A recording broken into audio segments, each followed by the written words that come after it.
Hey everybody, GC13 here, and welcome to the Summer Camp Island Conspiracy Corner. Last week we talked about two interlopers who tried to end magic before it could truly begin. But look at the state magic is in now. Withdrawn to a single island, barely holding it together. And even that's only thanks to a determined coven of witches following a mysterious prophecy. Even though the striped horse and bearded sheep failed in their mission to end magic, they'd probably be pretty happy with how things have turned out.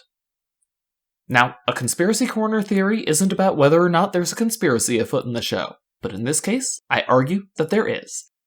Yes, it's true. Magic is withdrawing to the island of its own choice. But it was a choice made in reaction to the world it was inhabiting, and there have been some very suspicious goings-on there recently. It all starts, as so many things do in the modern era of Summer Camp Island, with Mildred.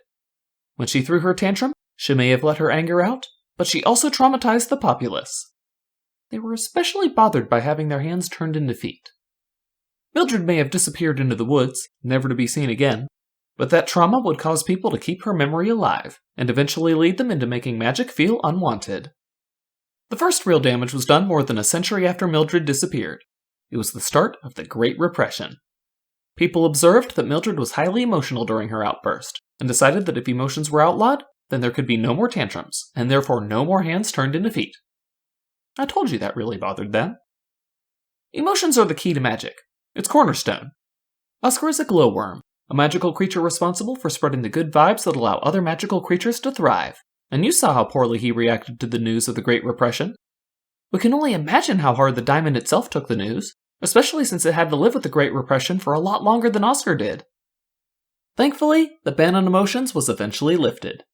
It's hard to say how long it stayed in effect in the original timeline, but when Oscar visited Howard in the past, it had probably been going on for roughly 50 years, since their teacher was still saying how lucky his class was to be born during the Great Repression, like that was a new thing, and, well, 50 years is how long it takes a monster to grow up.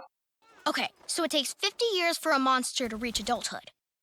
But remember, Oscar changed history. We know the Great Repression was always ended before magic decided to retreat, but without Oscar's time travel, it would have gone on for even longer, making magic feel even more unwanted. That bad feeling set the stage for what finally made magic decide people didn't want it around anymore. The sudden rise of technology. With machines being created to replace magic, the jig was up, and magic wasn't going to stick around any longer. Not only would magical creatures lose their magic, they would forget they were ever magical in the first place. Susie and Ramona managed to make it to Summer Camp Island with their magic and memories intact, but there was a problem. A massive infestation of Jabberwocks on the island. We talked about these guys last week. They're agents of the future, and when you have a whole bunch of them around, you start obsessing over it. I can't tell you whether those Jabberwocks were a cause or a symptom of the problem, whether they were put there as part of the conspiracy, or whether the Diamond's own thoughts created them the same way Susie and Ramona created the Time Babies. But either way, they're a sure sign that the Diamond was obsessing over the future, a future where people didn't need it anymore, and that obsession was what led it to make its decision. I suppose we don't need a conspiracy to explain all of this. Maybe everything is above board, and people just decided on their own that they didn't want magic anymore. But this is the conspiracy corner.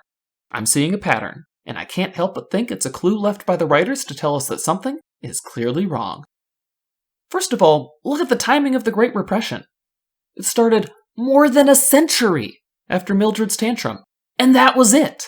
There were apparently no other incidents that reinforced the need to go without emotions. Just a sudden epiphany one day that an incident from so long ago that has never been repeated since could have been prevented if we all just agreed to turn into robots. I know that creatures in Summer Camp Island are longer lived than we are, but that also gives them the perspective to know how singularly rare Mildred's tantrum was. They also have powers far exceeding our own. Surely Mildred's victims were restored by other witches. We know it would have been safe for them to do so, because even during the riot against Mildred there were witches right there, as part of the riot. During the height of the Great Repression, witches could not just show their faces without fear. One was a tenured member of the Harvard faculty. Yes, she was a pariah, but she was also very openly eager to use emotional magic again. A major no-no when society is currently repressing all emotions. Even right at the end of magic's time in the world, witches remained a respected part of society, and society still held a grudge against Mildred.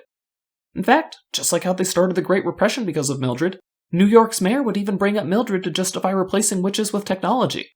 And remember, this is in a world where witch hunters used to exist. A very real threat to one of Hedgehog's ancestors, but just something for modern witches to make light of. Susie Schmoozy! She wouldn't wake up if the island were being invaded by witch hunters. Society had an old history of persecuting witches they could have picked up and dusted off after deciding they had a reason to be afraid of them again, but instead decided that the right thing to do was to change their own behavior. I don't have the words to describe how completely the opposite of what people normally do this is. The striped horse and bearded sheep may have come to the island alone, but they had peers. With the elves and spotted bears guarding the island, the diamond would have been well protected. But what if society could be manipulated into making magic feel unwelcome? Emotions are the core of magic, remember, so it itself must be highly emotional as well. A magic that sits alone in its diamond pouting would be just as good as a magic that was eaten all those years ago.